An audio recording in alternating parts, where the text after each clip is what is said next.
On this episode, we'll review Lake Kissimmee State Park in Central Florida. The state park sits about 50 miles south of Orlando, Florida, and about 16 miles east of Lake Wales, Florida, in the Kissimmee chain of lakes wildlife management area.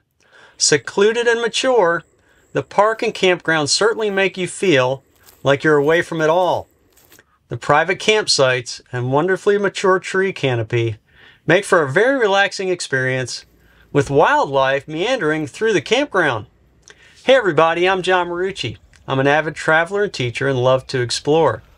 In 2016, I decided to travel by RV and have never looked back. I've had my share of problems along the way, and being a teacher by nature, I tried to turn these problems into help for others. Whether you're new to RV travel or experienced, you're in the right place. So let's jump in. According to the Florida State Park website, the park is home to over 200 species of birds, making it a great location for birding. The park is also known for stargazing, given its location away from local towns with its dark night skies.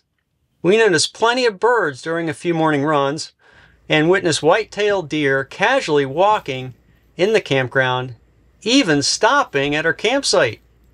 There was also one very curious armadillo while on a walk around the campground. The park has water access just down the road from the campground, and the hiking is very robust, with 20 miles of trails wandering through 12 distinct natural communities. It was a relaxing and enjoyable place to camp.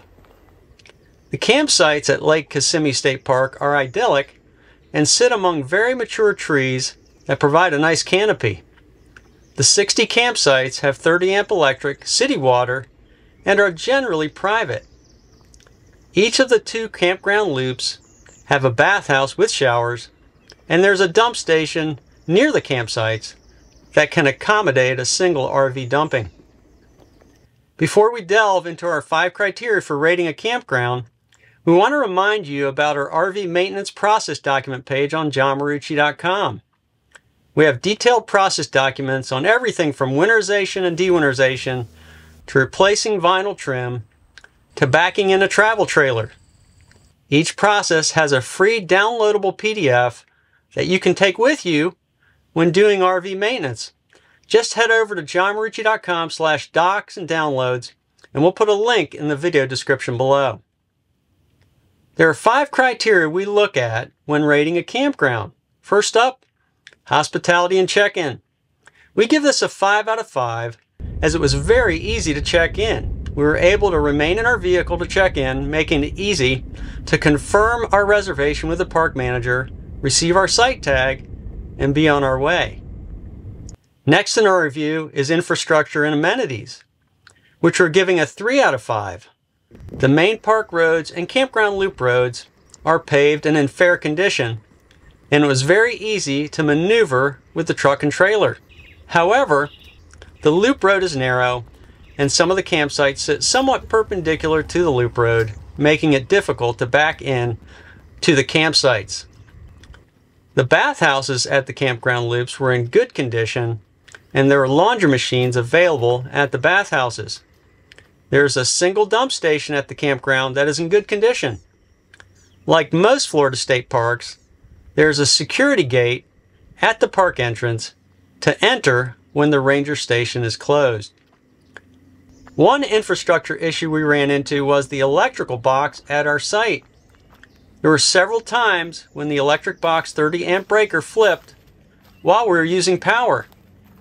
My guess is that it was isolated to the first campground loop with sites 1 through 30, as these had older electrical boxes versus the second loop with sites 31 through 60. Site quality gets a 4 out of 5, as most campsites were composed of hard-packed white stone and were generally level and private. Most sites had a considerable mature tree canopy for shade, yet the sites did not have full hookups available. Our exercisability rating is 4 out of 5, as there are road surfaces to run and bike on, and there are 20 miles of nature trails to explore. The hiking was quite good among the considerable variety of brush and trees.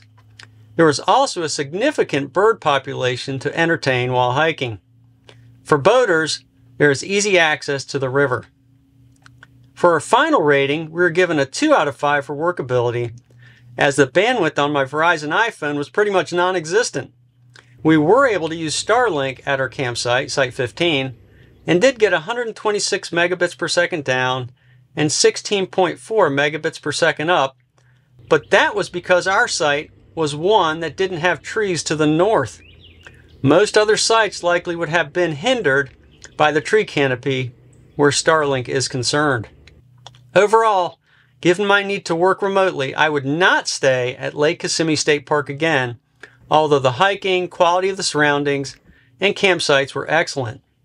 The inability to get internet bandwidth, coupled with the electric issues at some of the campground, would cause me to look elsewhere first. You may be totally different from me in this regard, and this park may really appeal to you. If so, the campground does have a great away-from-it-all feel and is in a beautiful tree canopy. So, as long as you don't mind being somewhat disconnected, then you may enjoy your time here.